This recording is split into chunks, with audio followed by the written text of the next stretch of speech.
Hello everybody, welcome back to Day-to-Day Chess. This is Sabina and I'm back.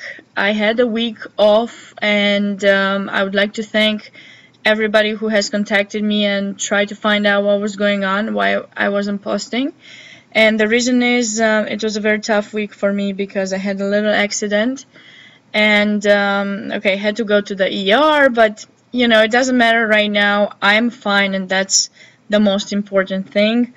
Luckily, it's not that bad anymore, so I should be able to start posting back from today on, both here and on my weblog, which I will start posting from tomorrow. Since today is Season Up Sunday, I've come up with, I think, a very nice study by Oleg Pervakov, which he has composed in 1997.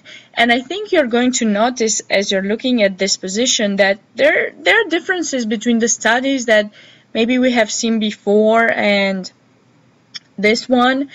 And the difference between these studies is that sometimes composers are trying to make really beautiful positions.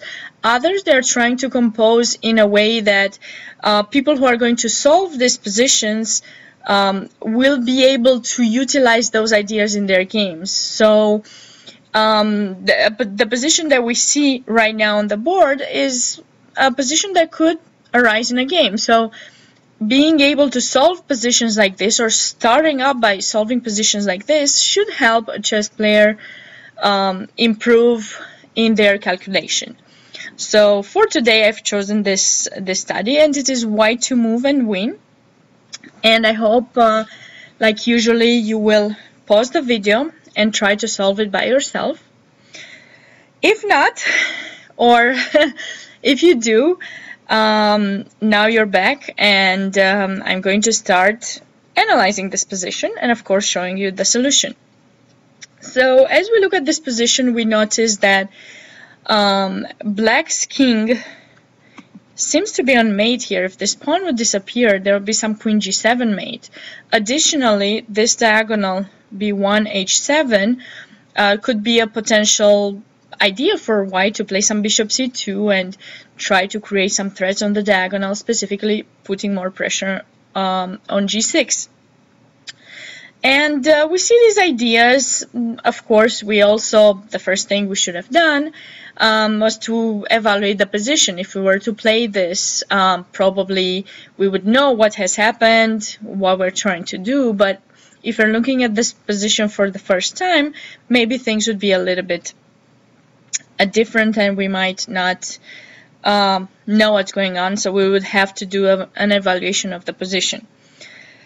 But we look at this position, and then we start, after evaluating it and after having seen this idea with the pawn in g6 and queen g7 mate ideas, we also see that Black might want to capture in f5. Maybe they want some queen b5 checks. Maybe they want to capture in h6. So Black has some ideas as well, and they do have an exchange up. So if they manage to get some more pawns, they should be able to transform this, to convert this game into their favor. But with White, we want to convert it in ours. So the first thing that should come to mind are concrete move and direct moves. What are the direct moves? Captures and checks. So it is very important to start by considering those as candidate moves in a position. And so let's just start. Obviously, queen takes g6 shouldn't be something we're really considering, because we don't want to trade the queens knowing that we have this queen g7 mate idea. So we're looking at this line, f takes g6, and after queen takes g6, we need to find a way to eliminate the queen from g6 to be able to play queen g7 mate. So the easiest way to do so is by playing bishop c2. But what happens here? Obviously, Black is not going to capture the bishop in c2 to allow the simple mate queen g7. So in this position, Black has this idea, rook takes f4. Why not rook f5? I think it's quite obvious, because White will simply capture in f5 and then your queen will be lost. So now rook takes f5, but rook takes f4. And in this position, what to do with White? where are we going to move our king?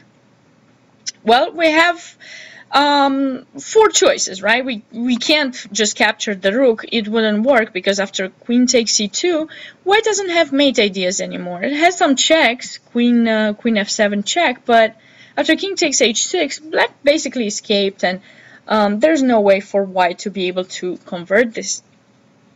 So after rook takes f4, we have to consider king moves. Obviously, king e2 or king g2 are big blunders because it would allow black to capture the bishop in c2 with check, and then black will escape the mate in g7 easily and win the game. So those moves are definitely not to be considered, but we should consider either king e1 or king g1 in this position. Let's not forget, black cannot capture the queen in g3 because they are pinned. So if we look at king e1 in this position, black has this opportunity of playing rook e4 check. And the problem is that now, after rook e4 check, if we take in e4, simply queen takes with check. And then once again, after king f2, black can give a bunch of checks or even capture in h6, and the position would end in a draw, which is something we don't really want. How about if we don't capture the rook and we're thinking of playing king f2? Well, in that case, black has this good move, rook to e2. And after we capture, queen takes e2, and once again, black has escaped the mate. So this king e1 idea wouldn't really help white in any way. So let's go back to king g1. Obviously, black cannot capture the queen. How about if they play rook f5? Once again, the same thing as before would happen, bishop takes f5. So we need to find some good move here for black. And rook g4 might come into consideration, but obviously it's a big mistake because the queen simply captures. So what other move do we have to keep our queen protected? Rook f6, right? This is the good move that has to be considered first. And the idea is that now if white captures the queen, the rook will capture back and it will be check. So we have to consider what's going on in the king-pawn endgame. But we really don't have that many choices, you see. I mean, first, let's just consider this. If we do it this way, the king takes, and we're really, really behind. So this position should be a draw. After king g5, king d4, the king goes to f6, king d5. Here, black plays b5. We're gonna go get that pawn. And black has this king d7. Probably other moves make a draw as well. And after king a6, e5 just makes a draw for black. So, of course, this is great. So, what else? Is there anything we can do after king g1, rook to f6? Well, we can see this idea. What is black's threat, actually? That's something we have to consider because we need to know what to do. We definitely want to enter at some point the king-pawn endgame, but if black doesn't have any moves, if they have some good moves, then we have to be very cautious because we could end up losing this. So black does have actually threats in this position. One of them is to capture in e6 and the other one to capture in h6. So we can't really afford to make any moves that would keep us from, you know, not allowing them to capture in h6. So the move that comes to mind here, besides bishop takes or queen takes g6, would be queen g5. Oh, and by the way, something I didn't mention is that if in this position white just captures with the queen first, saying that after king f2, white is actually gonna win a tempo. In fact, they're not, because after king takes, the king is a little bit behind, and so in this position, black is going to win. So you have to be very cautious on the way you are approaching this position. Okay, so after rook f6, we have this queen g5, I said, which seems to be a good move. We're stopping black from capturing the pawn in h6, and now maybe black is in Zugzwang. Well, it seems that way, but unfortunately not. After rook takes e6, eventually we have to move out with the king, right, to be able to capture the queen. Otherwise, again, after bishop takes g6, rook takes g6, the queen is being pinned. So if we play king f1, now black starts giving a bunch of checks. I'm sorry, king e1, rook goes to e6, the king goes to d1, trying to escape. But again, there are a bunch of checks, and when we finally think we can escape by playing king c1, well, after rook c6, we might be losing. So we cannot do that. We have to go back, and then the position would repeat into a draw. So what's going on? I mean, we tried every single idea at the start, you know, capturing in g6. It seems to be the natural way. We went through the lines, and what happened? I mean, we can't win. So what am I doing? Did I give you a wrong position? No, of course not. This is I've noticed in some other studies by Oleg Pervakov that he's creating these ideas that seem to be, you know, where you have two possibilities. One is the most natural move and you want to make it, and it seems like you're actually gonna win. But there is some trick to the position that won't let you win, so you have to find some other move before starting everything to be able to win the position. So the correct move in this position for white is bishop a4 first. This is the correct approach, and it took me some time to solve this position myself, and when I saw this bishop a4, I was so proud of myself, because it's not clear what this move does, but we'll see together how the situation goes. So after bishop a4, we're attacking the queen and chasing it away. If the queen leaves, obviously black is going to resign in two moves. So black plays here b5 to try to close this this action. There are really no other moves that black can do in this position besides b5. Okay, and once we see b5, what do? Do we play bishop c2? No. We are continuing the same idea that we saw earlier, and we're going to see why this bishop a4 forcing black to push b5 was good for white. So we capture in g6, queen takes g6 obviously. If black were to capture in h6 in this position, queen h4 would follow, and you've got two choices, capturing in g6 or king g7. If you capture in g6, here comes a check, the king goes there, check, king goes to f6, queen h6 check, you have to put the queen, and now checkmate. So this was quite simple. After queen h4 check, if black goes king to g7, there's queen h7 check, king goes to f6, and now we push g7.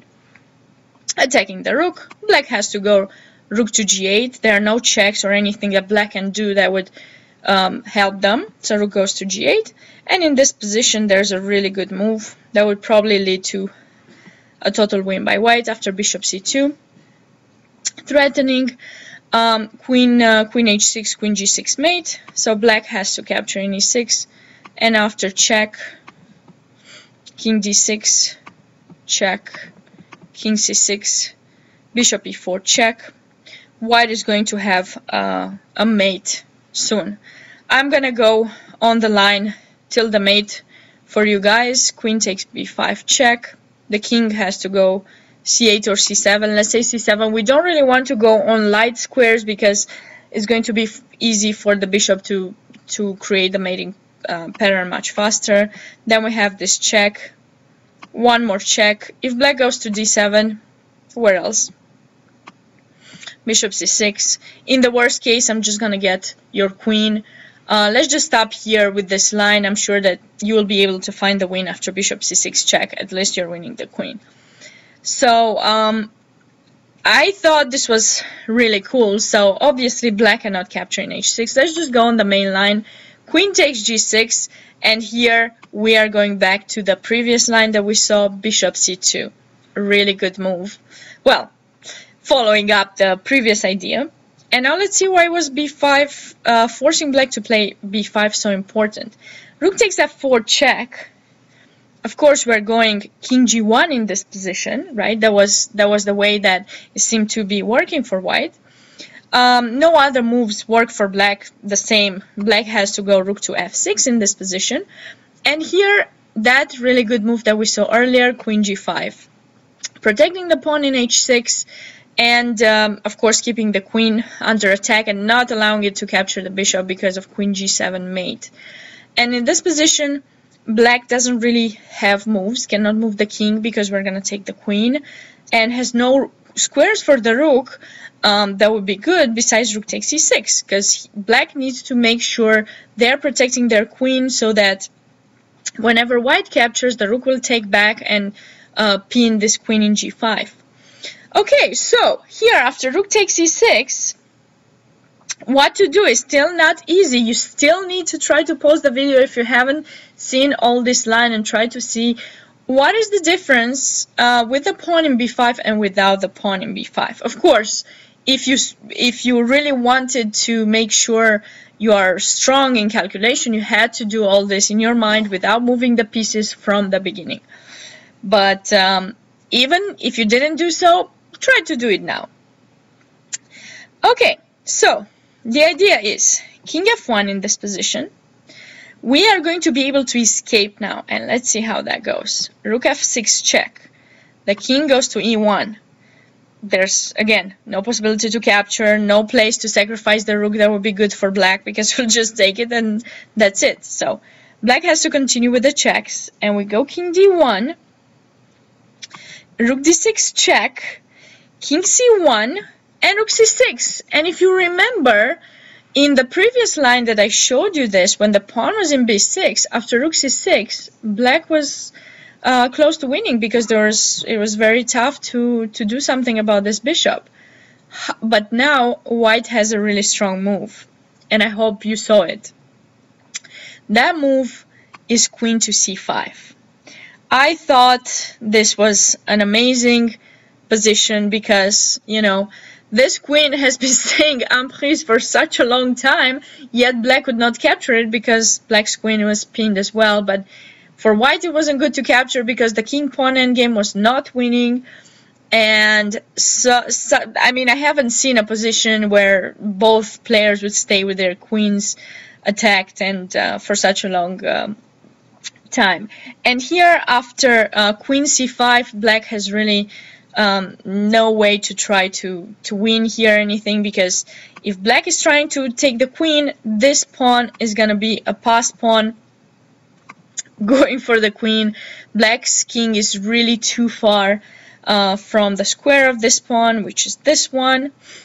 So that move doesn't work. And if black would try to capture in c2, once again king takes, and then what do you do about it? Whenever you take, my pawn is much faster than any of the other black's pawns. How about if in this position black captures in h6? Well, as simple as before, bishop takes g6, taking the queen, and if you choose to take my queen, again, the pawn is going to promote first. And if you decide that you are going to try to capture the bishop and try to make a draw in this position, I think it's pretty clear for everybody that this position is not a draw. White, even if white didn't have this pawn in b4, the position, white would have, I think it was winning, because this pawn had to be in g7 for the position to be a draw, as far as I know. And now with this pawn up, white has no problem. So this was it for today for the Season Up Your Sunday. I really hope you enjoyed this. Thank you once again for those who are supporting me and making sure that everything is fine. I'm sorry I couldn't give you any heads up of what happened. It was really like a bad accident. Thank God everything is fine. I hope you and your family had a really good start of the year and keep having a great year ahead. Take care, everybody, and see you in my next video. Bye.